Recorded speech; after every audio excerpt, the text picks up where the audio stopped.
Welcome back, family. Before we get into today's dramatic story, don't forget to subscribe, like, and share this video so that more people can join the conversation.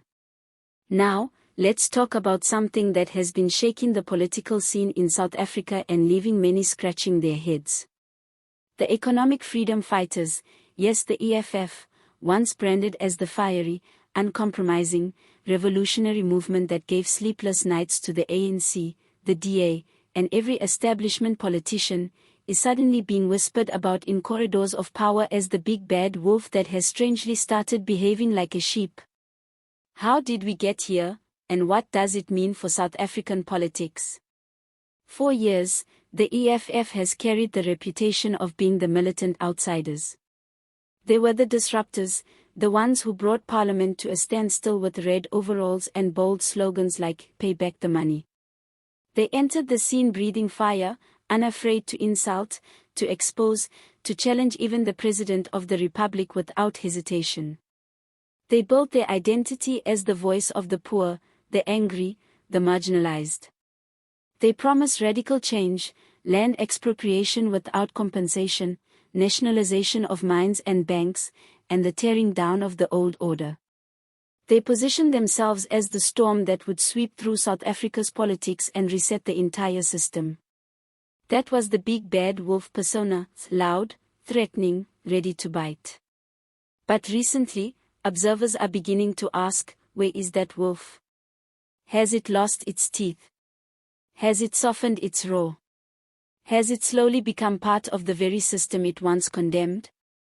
Because increasingly, the EFF's actions and decisions suggest a different image, a party more willing to negotiate, to compromise, and even to blend into the political landscape like sheep among the herd rather than wolves at the gate. Let's look at the evidence. Over the last few years, the EFF has surprised many by working hand in hand with parties it once called enemies. We've seen them vote in council coalitions with the ANC, despite years of calling the ruling party corrupt sellouts. We've seen them compromise with the DA in metros, even though they labeled them as representatives of white monopoly capital.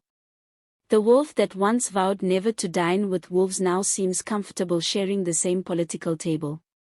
And to the shock of their own supporters, sometimes it looks like the EFF is playing political chess instead of leading a revolution. Julius Malema, the commander-in-chief, is at the center of this shift. Once feared for his uncompromising stance and fiery rhetoric, he has in recent months adopted a more calculating and pragmatic approach. Instead of always roaring, Malema has started whispering in boardrooms, speaking about stability, governance, and working together. Many see this as political maturity, but others call it betrayal.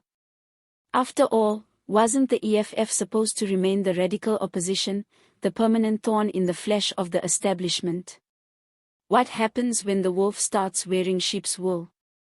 The EFF's critics say this transformation is nothing but opportunism.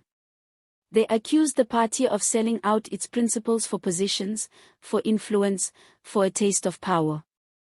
They argue that the radical policies promised to the people, like land redistribution, have been watered down into endless slogans with little delivery. They point to the fact that despite holding significant influence in metros, the EFF has not driven the kind of revolutionary changes it promised at its birth.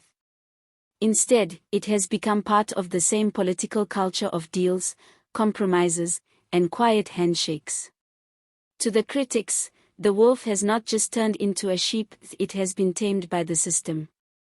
But supporters of the EFF defend this shift, saying the party has simply realized that power in South Africa is not seized overnight, it is negotiated, step by step. They argue that Malema and his lieutenants are playing a long game.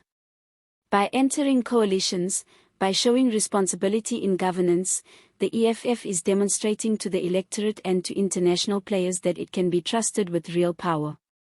According to this view, the wolf has not disappeared, it is simply waiting, watching, and preparing for the right moment to strike again.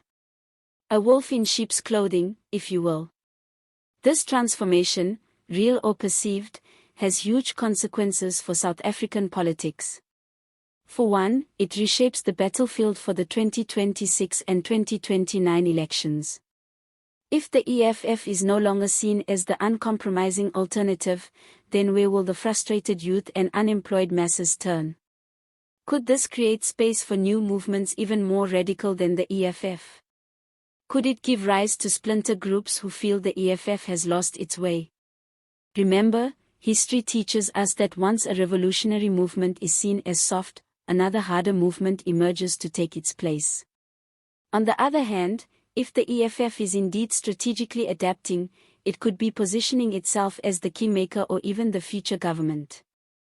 The ANC is bleeding support, the DA struggles to expand beyond its traditional base, and new parties are still finding their feet. In this vacuum, an EFF that plays both wolf and sheep could be the perfect hybrid, scaring the establishment enough to remain relevant, but looking soft enough to attract middle-ground voters who once feared its radicalism. But here's the danger. If the EFF becomes too sheep-like, it risks losing its core identity. People joined and supported the EFF not because it was like every other party but because it was different, dangerous, and bold. If that fire dies out, the red berets may become just another color in the rainbow of South African politics. And once the wolf's teeth are gone, it is very hard to convince anyone that it can bite again. The real question we must ask ourselves is, has the EFF truly changed, or are we simply seeing a tactical pause in their revolution?